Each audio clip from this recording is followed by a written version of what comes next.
अभी क्या स्ट्रेटजी क्या रहनी चाहिए नेक्स्ट जिनका 80+ मार्क्स आ रहे हैं, तो उनको क्या स्ट्रेटजी रखनी चाहिए? देखो, अब एक सब इंस्पेक्टर फाइनेंस का एग्जाम है, तो उसके लिए मेरे सबसे क्या अप्रोच रहनी चाहिए स्टूडेंट्स की? क्योंकि नमस्कार दोस्तों, कैसे हैं आप सब? I hope all is well. आज हम डिस्कस करेंगे JKSSB का सब इंस्पेक्टर का जो पुलिस का पेपर हुआ है कल का, और उसी के बारे में डिस्कस करेंगे कट ऑफ क्या रहने वाला है, और हमारी जो टेस्ट सीरीज लगाई थी इसके लिए JKPSI के लिए, तो मोस्ट ऑफ द क्वेश्चन जो थे, मोस्ट ऑफ द क्वेश्चन कहने का मतलब ये है कि अराउंड 30 से 40 क्वेश्चन जो डायरेक्टली टेस्ट सीरीज से निकले, उसका प्रूफ नहीं ना क्लेम कर रहे हैं, हम बता रहे हैं आपको, वो इसी वीडियो में आपको मिल जाएगा। और आज वही डिस्कस करेंगे, क्योंकि इंपॉर्टेंट ये है कि कुछ कट ऑफ कितने रहने वाला है। बहुत सारे स्टूडेंट्स की कॉल भी आई है, बहुत सारे कहने का मतलब ये हुआ जो हमारे टेस्ट सीरीज में थे और ग्रुप में जुड़े थे, टेलीग्राम ग्रुप पे या फिर यूट्यूब से जुड़े थे, और मोस्टली जिन्होंने टेस्ट सीरीज ली थी, मेरे को कल भी बहुत सारी कॉल्स आई थी, मोस्टली स्टूडेंट्स जिनका अच्छा हुआ है, तो उनका यही कहना था कि हम आगे स्टेप क्या लें।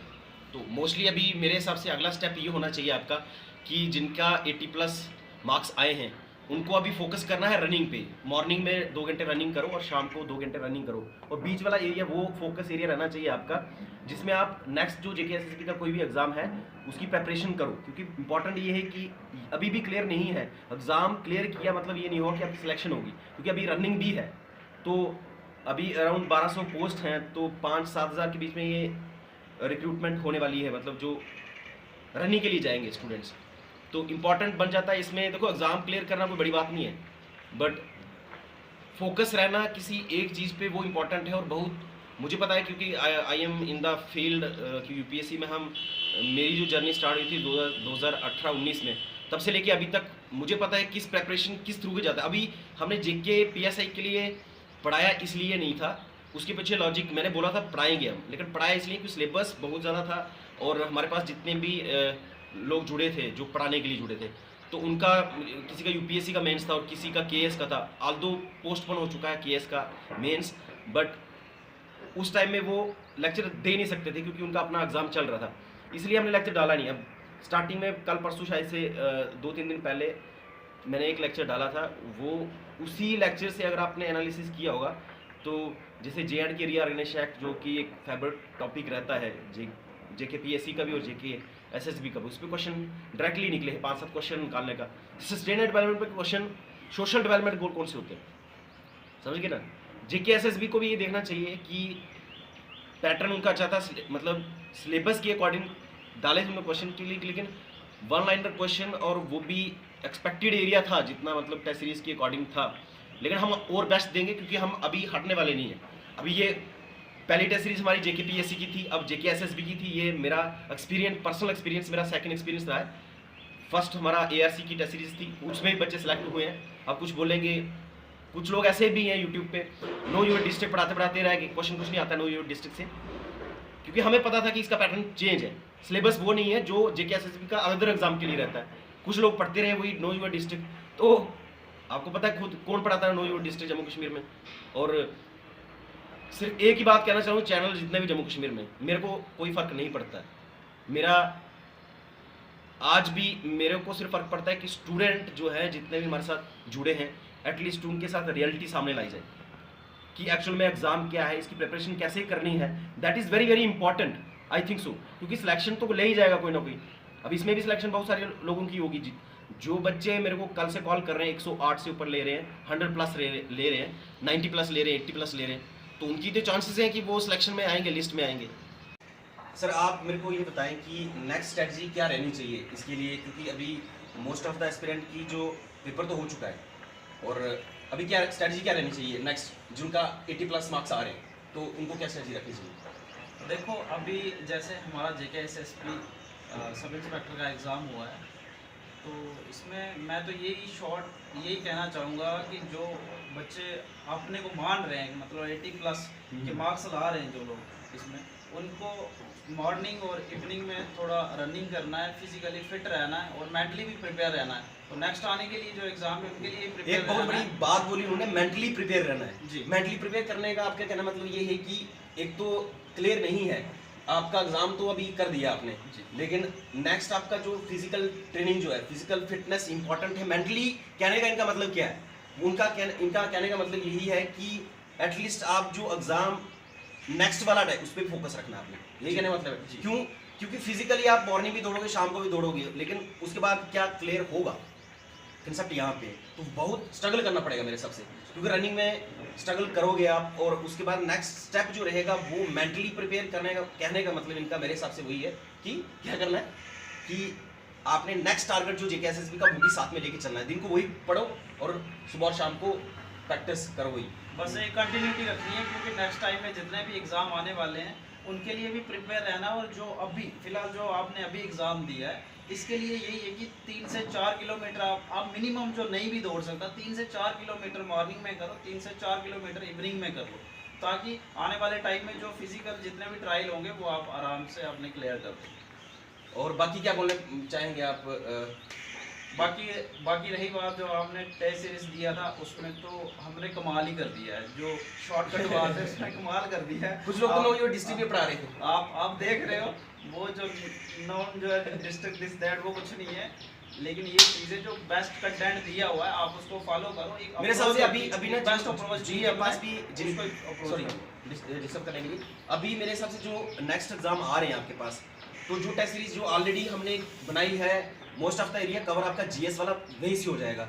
अब देखो टफ एरिया कहाँ जा रहा है, मेरे हिसाब से मैथ्स, रीजनिंग और कंप्यूटर, ये 3 एरिया जो है स्टूडेंट को तकलीफ वही होगी। जीएस का इतना मुश्किल नहीं जा रहा है, मुश्किल वो इजी आ रहा है, वो टेस्ट सीरीज से निकल रहा है। तो ये जो कंपोनेंट है कंप्यूटर यहाँ वाला कंप्यूटर नहीं आ रहा है मेरे हिसाब से, आ रहा है नहीं आ रहा है, क्योंकि एआरसीएस में भी नहीं आया है। और आज भी दिन कल रैम का क्वेश्चन था और 1-2 क्वेश्चन और थे जो निकल रहे थे डायरेक्टली। तो इसका मतलब क्या हो गया, आपका रीजनिंग मैथ्स का स्ट्रांग करना पड़ेगा। जब तक ये स्ट्रांग नहीं करेंगे तो सिलेक्शन नहीं होगी। तो ये क्लियरली है, जिनका नहीं होगा इस लिस्ट में तो नेक्स्ट के लिए, क्योंकि कुछ स्टूडेंट ऐसे भी होंगे ना जिनका नहीं होगा, तो अभी उनके लिए मेरे हिसाब से जीएस आपकी टेस्ट सीरीज ऑलरेडी हुई है, वो उसी को अच्छे से पढ़ना है, दोबारा से पढ़ना है। और लॉन्च करेंगे टेस्ट सीरीज, तो नेक्स्ट केएस के लिए लॉन्च करेंगे हम, क्योंकि नेक्स्ट ईयर एग्जाम आएगा केएस के लिए।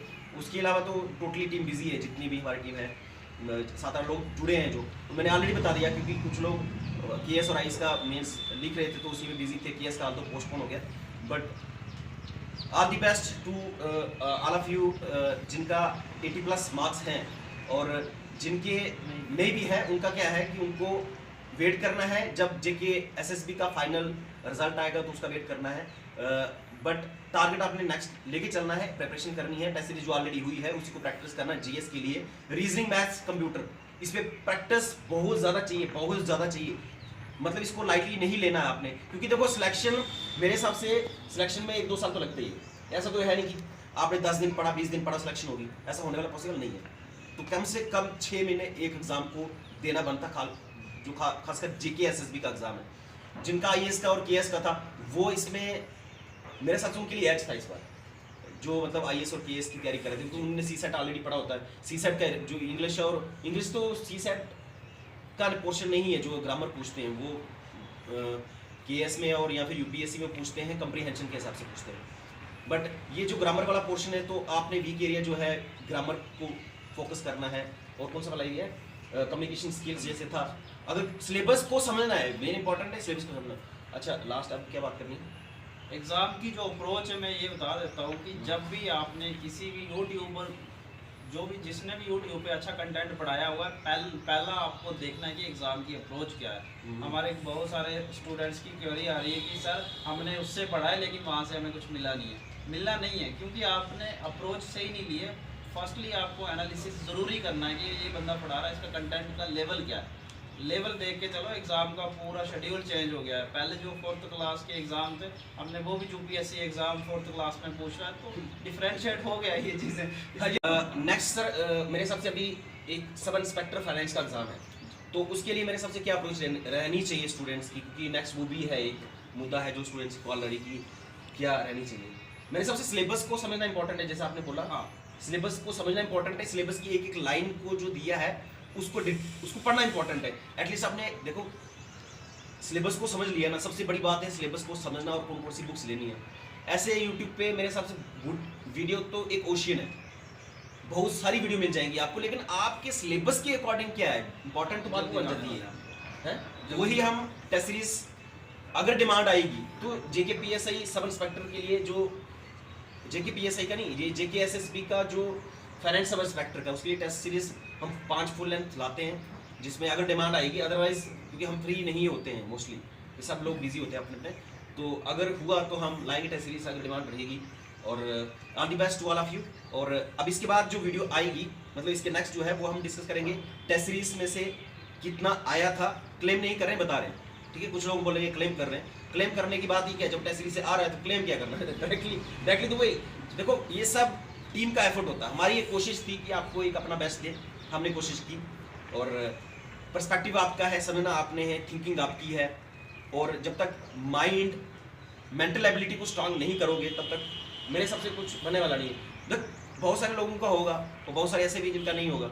अब जिनका नहीं होगा डिमोटिवेट क्यों होना है, मेरे हिसाब से डिमोटिवेट होकर बैठोगे 10 दिन वेस्ट करोगे, उससे बेटर है कि भाई सब्जेक्ट उठाओ, किताबें उठाओ, दोबारा से पढ़ो, और जो नेक्स्ट एग्जाम आएगा उसकी प्रिपरेशन करो, दैट्स इट। कोई अपनी ज़िंदगी में सफल होता है, ये इस बात पे निर्भर नहीं होना चाहिए कि वो किस जाति में पैदा हुआ। शहीद आज़म भगत सिंह 23 साल की उम्र में, 23 साल में आदमी सोच रहा होता है कि मैं अब क्या बनूंगा, फिर एक अच्छी सी लड़की मिलेगी, फिर शादी करूंगा, फिर बच्चे होंगे, फिर मैं ये करूंगा, फिर वो 23 साल की उम्र में उन्होंने देश के नाम जान कुर्बान कर दी।